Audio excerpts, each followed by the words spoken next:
Film opens with Amanda hurriedly packing bags as her husband, Clay, sleeps. Upon waking, Clay inquires about the sudden packing, prompting Amanda to express her desire for a city break. She reveals she has rented a beach house, and, without objections, the family embarks on the trip that very day. The beach house proves delightful, with the kids reveling in the pool and Clay finding joy in their happiness. Later, Amanda heads to the local market for groceries and surprises Clay with a pack of cigarettes. The family heads to the less crowded beach, where they relax and enjoy a meal. Rose, their daughter, spots a large ship in the sea, but they don't pay much attention initially. While immersed in their food, Rose alerts them to the ship still moving, suggesting it may not stop at the beach. Amanda wakes up Clay, and they hastily run as the ship comes to a halt in the sand. Beach security instructs everyone to evacuate due to the ship's malfunctioning GPS. Returning home, Amanda tries to check ship news on the laptop, only to discover that the Wi-Fi and TV are not functioning. They notice 2 deer in their yard and interpret it as a positive sign. Later, as the family unwinds with a game of Jenga and drinks, Amanda senses an intruder in the house. Moments later, a knock at the door reveals G.H. Scott and a young lady who introduce themselves as the owners of the house. Despite Amanda's reservations, Clay invites them in, considering the cold weather outside. Scott and the young lady, Ruth, explain that the city is experiencing a blackout, compelling them to seek shelter for the night. Amanda argues that their privacy, for which they rented the property, should not be disrupted by strangers. Attempting to file a complaint online, Amanda discovers that both the internet and phone signals are down. Scott, in an attempt to ease the situation, produces a set of keys and struggles to open a drawer. To their surprise, he finds money and a pistol inside. As a gesture of goodwill, Scott refunds Clay with $1,000, and the decision is made to allow Scott and Ruth to stay the night. Amanda, angered by Clay's agreement, suspects a potential con involving her father and daughter. Her trust in the strangers is shattered, and she adamantly refuses to sleep in the house with them. Clay, attempting to calm her down, goes inside to have a private conversation with Scott and Ruth. Meanwhile, Amanda interrogates Scott, expressing doubts about their story and motives. While Ruth steps outside for some fresh air, Amanda seizes the opportunity to question Scott about the legitimacy of the house ownership. She presses him about his wife, asking for identification. Scott offers a shaky explanation, claiming his wife is on a business trip and left her ID at Symphony. Amanda catches his lie when the TV suddenly turns on, broadcasting a citywide blackout announcement due to a national emergency. Clay, believing the news, allows Ruth and Scott to stay in the basement. Ruth, displeased with the arrangement, expresses her dissatisfaction, but Scott manages to calm her down. Amanda suspects Ruth of interference during her questioning and becomes increasingly convinced that they are being deceived. She wonders why Clay omitted the ship incident from their conversation. Confusion ensues as Amanda discovers a global cyber attack reported on the TV the next day. Rose wakes her, eager to watch the last season of Friends, but there's no internet. Amanda explains the national blackout, and an anxious Rose goes outside, spotting a deer and smiling. Soon, numerous deer gather in the garden. Amanda wakes up the next morning, makes coffee, and finds Ruth joining her, requesting a cup. They discuss their respective jobs, Amanda in advertising and Clay as a professor.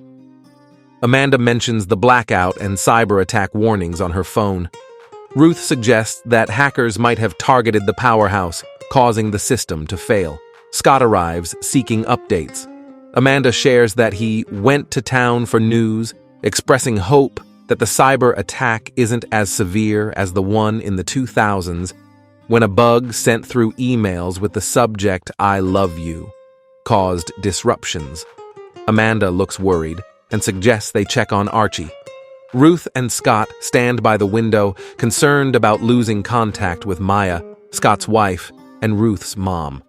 The cyber attack looms large, and Ruth grows increasingly paranoid, believing it might be even worse than initially thought. Meanwhile, Clay takes the car in search of someone who might have information on the unfolding situation, but comes up empty-handed. Rose shares with Archie her observation of numerous deer that morning, sensing a peculiar attempt at communication among them. Archie remains preoccupied with Ruth. Scott joins Clay in the car to gather information about the town's status. Passing by an abandoned and dilapidated house, Scott becomes intrigued. The drive takes an alarming turn when they hear a woman screaming. Rose and Archie venture into the bushes, following the path the animals took. In the meantime, Scott discovers a radio box in the abandoned house, attempting to tune in for signals. The distressed lady, speaking in Spanish, fails to convey her message to Clay, who struggles to comprehend. Rose and Archie explore an empty cabin to unravel its mysteries. The Spanish-speaking lady persists in her attempts to communicate with Clay, but the language barrier hinders understanding. Frustrated and unable to decipher her message, Clay drives away, leaving the lady banging on the car and in tears.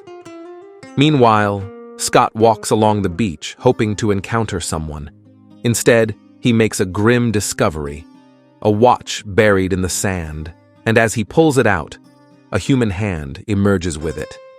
Shocked, he falls to the ground, revealing a lifeless body on the beach. Simultaneously, a flurry of papers swirls towards Clay's car, prompting him to race home. In a harrowing turn of events, an airplane nosedives near Scott, who narrowly saves himself by sprinting into the house. Amanda and Ruth sit anxiously by the beach, awaiting Clay's return, while Rose and Archie decide to head back. Spotting a deer, Rose is disappointed when it scampers away before Archie can see. Scott returns home with wet clothes, instructing Ruth to fetch him dry ones. He confides in Amanda about sensing an impending unexpected event due to market instability. Intrigued, Amanda learns that Scott didn't encounter anyone alive and suspects a disruption in the satellite system in space. Unbeknownst to them, Ruth eavesdrops behind the wall, and a supersonic sound ensues. Amanda rushes outside, the noise abruptly stops, and her children join her. At home, Archie begins feeling dizzy. Amanda instructs the kids to change, then confronts Scott about the situation. Scott urges Amanda to wait for Clay's return, but she is unwilling to be patient. She vociferously expresses her concerns, suggesting that if a plane crashed due to a damaged satellite system, a significant disaster might be imminent. Disturbed, Ruth leaves, worried about her mother, who was flying back from Long Island. Just then, Clay arrives, handing them a paper that ominously reads, "Death to America." The realization that America may be under attack sinks in, prompting them to hastily leave for New Jersey, where Amanda's sister resides. After leaving, Scott reassures Ruth that the crashing plane was not the one her mom was on. As Clay drives the car outside the city, Rose hears sirens blaring. They encounter a traffic jam caused by driverless Teslas. Amanda takes charge, skillfully navigating through the chaos and returning to Scott's home. That night, amid bomb sounds, Amanda implores Clay to devise an escape plan. Archie feels sweaty in his room, prompting Clay to decide to sit with Ruth. They opt to smoke marijuana by the poolside. Meanwhile, Amanda and Scott engage in conversation over drinks. Amanda admits her general aversion to people, but expresses sympathy for Scott, who is often surrounded by them in his profession. She confides in him, revealing that she has developed a liking for him in life. When pressed, Scott reluctantly begins to explain the reason they came to the beach house. He discloses that he has a friend and client in the Defense Department of the Pentagon. Many years ago, after a night of heavy drinking, This friend invited him to an annual meeting involving powerful groups that essentially run the world. Frightened, Amanda expresses a desire to leave, but Scott persuades her to stay. He reveals that the same friend called him yesterday, instructing him to transfer a substantial amount of money, and this time, none of his usual jokes seemed funny. The air becomes tense as the gravity of the situation sinks in. Scott clarifies to Amanda that his friend only advised him to take care of himself and doesn't believe influential people are responsible for the current chaos. It's something else entirely. Rose, concerned about their situation, talks to Archie, expressing her desire to see the last season of Friends and questioning if there's any hope for a resolution. Clay decides to confide in Ruth, sharing the truth about encountering a distressed woman on his way to the house. Intrigued, Ruth presses for more information, and Clay opens up about the shipwreck on the beach, explaining that he didn't want to frighten anyone by mentioning it earlier. Suddenly, they hear a splash, and a group of flamingos descends into their pool. In the lounge, Scott attempts to lift Amanda's spirits by taking her to his record collection. He suggests playing jazz, but Amanda chooses a different record. They dance and share a moment, but Amanda reminds him of their marital boundaries. Scott expresses his love for his wife, frustrated at the uncertainty of whether he'll see her again due to the dangerous situation. Abruptly, a blast occurs, and the supersonic noise resumes. Flamingos take flight, and lights shatter.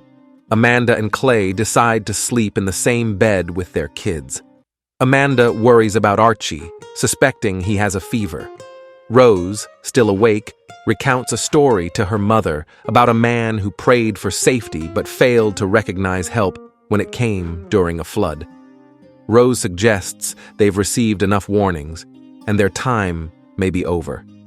Meanwhile, Ruth feels scared and asks her dad to sleep with her as uncertainty and danger continue to loom over them. Ruth expresses her lack of trust in Amanda due to what she perceives as rudeness. Clay desires closeness with Ruth, trying to bridge the gap. Meanwhile, Rose's behavior becomes increasingly peculiar, and Archie engages in inappropriate photography. Upon learning of Ruth's concerns, Scott assures her that he will protect her in any situation. However, Ruth remains steadfast in her warning to her father, insisting that allowing the family back into the house is a mistake. Tensions and uncertainties continue to escalate, creating a palpable sense of unease among the characters. The following day, Rose is already up and out of the house.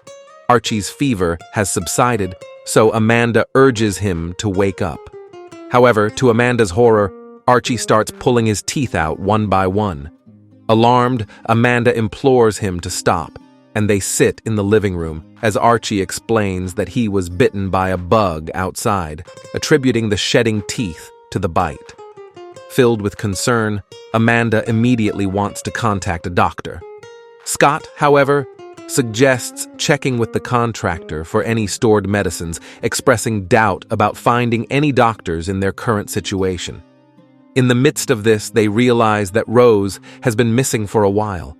Amanda frantically searches for her, and Archie starts vomiting. Scott and Clay decide to take him to someone who might be able to help. Ruth is reluctant to be left alone, but Scott promises to return within an hour. As they depart, Ruth assists Amanda in searching for Rose, but they are unable to locate her. They find solace in a cabin near the house. In a tense moment, Ruth suggests that Amanda go home. Amanda, stressed and upset, lashes out at her, unintentionally hurting Ruth's feelings. Ruth feels like Amanda doesn't care if she's alone and that her mother might be dead somewhere outside.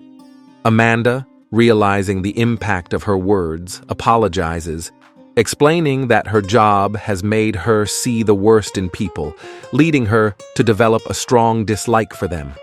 They leave the cabin together, but when Amanda turns around, Ruth has vanished. To her astonishment, she sees that deer have surrounded Ruth, deepening the mystery and tension in their already fraught situation. On the other side, Scott approaches the contractor, who sternly warns them to stay away or face the threat of being shot. Undeterred by the warning, Scott takes out his gun, prompting Clay to intervene, desperately pleading for help for his son. The contractor, unyielding, refuses to assist until Scott's gun becomes a persuasive factor. Inside the house, Amanda attempts to get closer to Ruth, shouting at the deer. Initially immobile, the deer eventually scatter as Amanda embraces Ruth, overcome with emotion. The contractor, now willing to cooperate, accepts some money and provides medicines for Archie. Ruth shares her belief with Amanda that the animals are trying to convey a message. As they continue their journey, Ruth halts abruptly upon seeing something. Scott, seated in the car, confides in Clay that he foresaw these events unfolding. Scott realizes the enemy's plan to destabilize the country, introducing a layer of intrigue and urgency to the unfolding crisis. The unfolding crisis reveals a sinister plan orchestrated by an unseen enemy. First, communication is disrupted with targeted attacks on networks and satellites. Subsequently, misinformation is spread, plunging the world into chaos and fostering discord among people. The third stage unfolds as the country descends into a civil war. Ruth witnesses city blasts, realizing the nation is under a widespread attack. Meanwhile, Rose, seeking refuge, stumbles upon a nearby house with an unexpected discovery, an underground bunker. Inside, she finds essential supplies, communication systems, and learns more about the ongoing assault on the country. Rose selects the last season of Friends from the DVD collection, finding solace in the safety of the bunker as she watches the sitcom. The story concludes, leaving the fate of the characters hanging in the balance amid the chaos and uncertainty of a nation in the throes of a devastating conflict.